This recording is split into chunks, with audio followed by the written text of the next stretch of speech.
I knew that if I basically left that environment, that I wouldn't really be able to help. So I kind of survived somehow.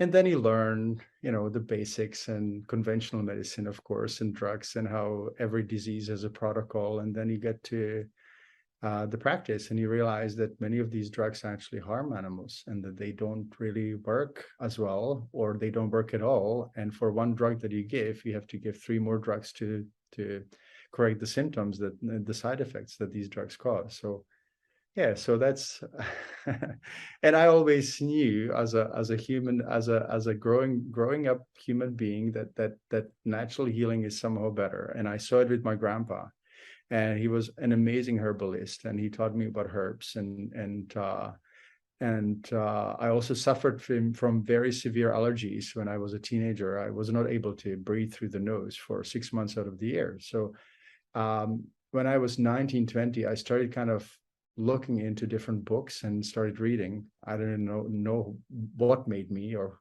who made me, probably the allergies.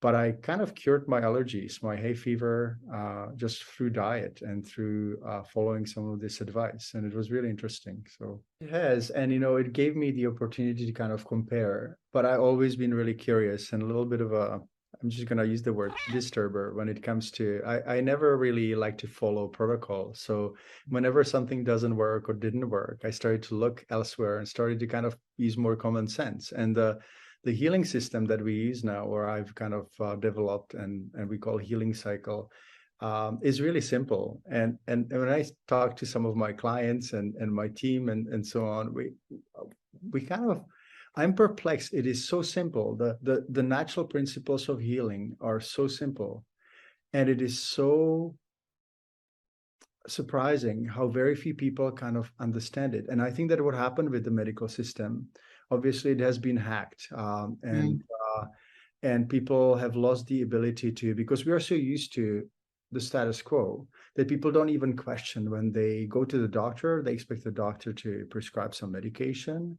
They don't question often enough. And as I'm getting older, I see many of my classmates and friends kind of like being in that mindset because, they don't work in medicine, or they have not had the blessing and opportunity to see what can be done.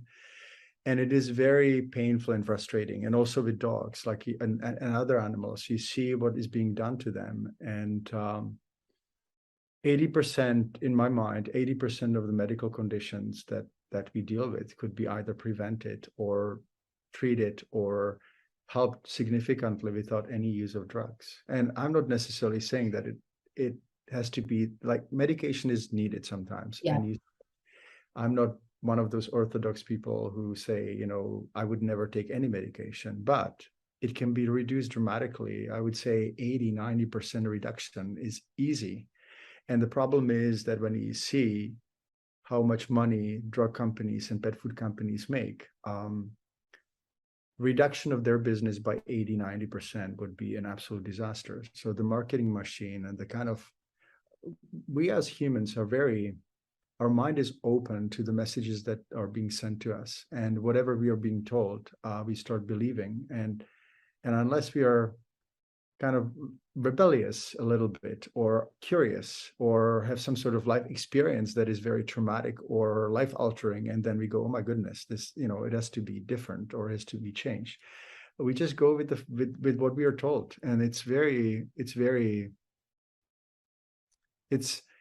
frustrating, actually. That's the right word. It's frustrating to see. And at the same time, I know that there are many things that I don't know and will be learning until I drop dead. Hopefully not soon, but there's still a lot of learning to be done. Let's get on to the nitty-gritty of when people get a puppy. Before someone gets, whether it's a puppy or an adult dog they're bringing into their lives, what are some of the key things, Peter, that you would encourage people to do their homework on first? Because a lot of people, particularly in the lockdown, I don't know what it's like.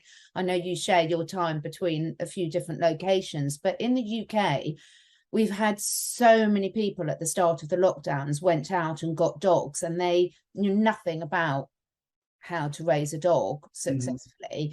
And so we've had a lot of disastrous consequences from that. So in an ideal situation, we'd encourage people to do their homework beforehand. Where would you want people to start with that?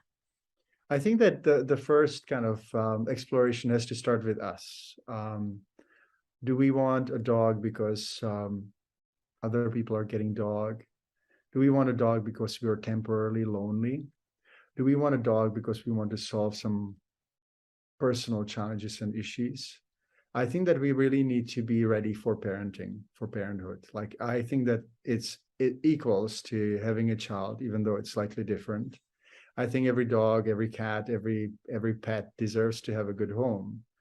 And people think that maybe I get a dog sitter, maybe I get someone else to look after them when I'm going on holidays and so on. It doesn't really work that way. They suffer when they don't have at least 2 walks a day, and I'm just going to say 2 good hours a day plus.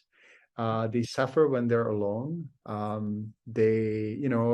think there are some solutions to that. If people are working and they can't be at home with their dog all the time, maybe there's an older lady or a gentleman who can take their dog, and they would be, they don't want to have their own dog because they're senior and they're worried that these dogs would be left behind. But there's some solutions. The other thing that I think is kind of important to look at is budget and see whether we can afford to feed our pets well, whether we can afford to either get insurance for them, and I would always recommend insurance, or if not, whether our budget would allow an emergency of, let's say, 5,000-10,000 pounds, because it can happen, right? No. I've been there. Yeah.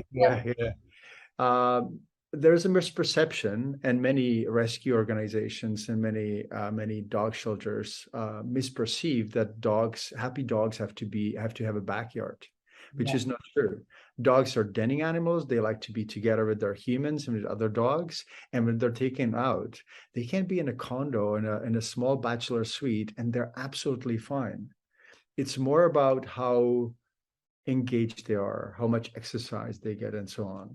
So that's one part, just kind of looking at at our living condition. And I also recommend people to really inquire whether emotionally they're ready to care for someone else, mentally, whether they have the capacity at that moment. They may be going through trauma, which is not a bad thing to get a dog, but they have to be ready to be there for their pet or have a backup in a family, and making sure that the dog is familiar with the rest of the friends in the family. So if something happens, they can step in. Also, last will, it's super important. And I kind of talking about that, but it's super important to have an arrangement for their pet. So all these are thoughts that people should just kind of put on the list and solve. The next one is also whether they choose rescue dog, which is always preferred, or a breed.